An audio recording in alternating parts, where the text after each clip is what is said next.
Hey, what's up, everybody? True Boxing here. Thank you for coming back to get hit with the truth. So today, doing the what's next on former world title challenger Gabriel Rosado following his hard-fought but convincing 12-round unanimous decision loss to Jaime Munguia, the undefeated 25-year-old former champ from 154. They competed on November 13th, main evented a DAZN card. Rosado fought hard. He landed some good shots throughout the fight, but Munguia is just ferocious and aggressive, and he kept coming at Rosado, and just the youth, and I think the weight had something to do with the loss. You know, Rosado had ventured up to 168 and was successful there, you know, almost beating Daniel Jacobs in a controversial split decision loss last November, and then losing or knocking out in a huge upset Bektemir Melikuziev back in, I believe it was June. So, you know, and those are both at 168. So he came down to 160 for the Munguia fight. And at 35, you know, cutting weight like that is tough. It's hard. And I truly believe that if Gabriel Rosado's smart, he returns to 168 if he's going to keep boxing. I mean, and I think he should, because make a run at 168, which is a wide open division, and if you lose again, then okay, you're done. All right, chalk it up. But, you know, he came down to 160 for a more high-profile fight, and he lost to a guy 10 years younger than him. There's no shame in that. So now we're going to run through the top 10 at 168, because I'm going to still rank him at 168. We're going to run through the top 10 and see what's next for Gabriel Rosado heading into 2022 now. We start with number 1, the pound-for-pound king and undisputed super middleweight champion of the world, Canelo Alvarez. Canelo is moving up to cruiserweight in his next fight. Even if he wasn't, he's not going to be considering Gabriel Rosado. Rosado's coming off of losses. You know, there's no point. He's not an option for Canelo. No way.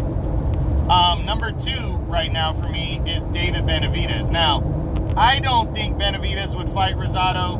I think Benavidez has other options in the PBC first, especially if he's not going to get Canelo, that they're going to put in front of him. And I just don't think it makes sense for him to fight to fight Rosado, so I'm going to say no. It would be a fun fight for at least a few rounds, though, but I'm going to say no to that one. Now, number 3 is Daniel Jacobs, the former 2-time middleweight champion. It would be a rematch.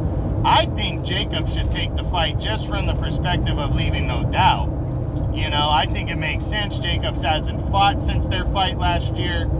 Jacobs goes in fully prepared, fully focused. Why not go beat him, leave no doubt, and walk away? But I don't think that's going to happen, but I think it should happen, in my opinion. Number 4 is Billy Joe Saunders. Now, Gabriel Rosado has been working with Golden Boy. Billy Joe's going to be returning. I think both guys would be down for this fight.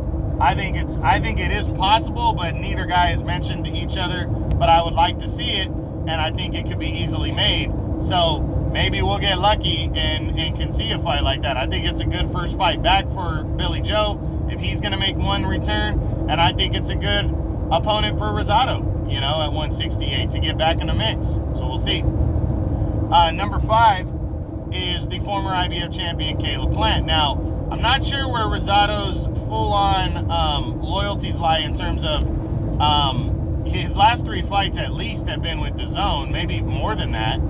And if he's tied in with Golden Boy, then this fight is not possible. I don't think Kayla Plant would consider Rosado anyways, but I think it's a good matchup, and why not? But I'm not seeing it. Now, I got Rosado at number 6. Number 7 is a former 2-time world champion, Anthony Durrell. He's with the PBC. Not likely to consider a guy like Rosado next. Durrell's only going after guys that he can either totally destroy, nobodies, or the big fish. Those are the only guys that he's really trying to test himself against. That's Durrell. Number 8 is Kyron Davis, coming off that loss to David Benavidez. He fought his ass off. He's talking about moving back down to 160 next. And so I don't see this one being possible, but I do like Davis. And I was impressed with his 2 performances in 2022 against Durrell and Benavidez. He fought his ass off in both those fights. Excuse me. So I believe he was number 8. Number 9 is John Ryder, the former world title challenger. I'm not seeing this one, but I would like to see it. I mean, John Ryder has been trying to get a sizable name in the ring for a while now, since his fight with Callum Smith, and he can't seem to do it. I think he's trying to line himself up for a mandatory shot against David Morrell, the WBA regular champion, but I haven't heard anything about that fight being made, but I would like to see it, and I hope Ryder could get somebody. He works with Eddie Hearn and Matchroom, and Golden Boy and Matchroom always work well together, so I don't see why the fight can't be made, but I don't see it happening for some reason. And number 10 is kind of up in the air. You really could go a lot of different places with it. You could put David Lemieux back there, which I would love to see that fight. I think that'd be a good matchup right there between Lemieux and Rosado, but not sure it happens. But I think it makes a shitload of sense for it to happen because both guys have always been tied and floated around each other. Why not face each other one-on-one? I think it'd be great.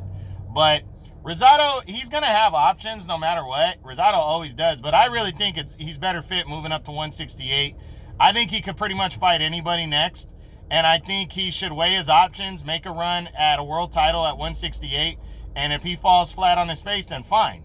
He made one more run in the division that made more sense, where he pretty much almost beat Daniel Jacobs, in a controversial loss, and then laid out an undefeated rising star in Bektemir Melikuziev. So, I think that's better suited for him to end his career after a loss at 160 against one of the top guys there. So that's it.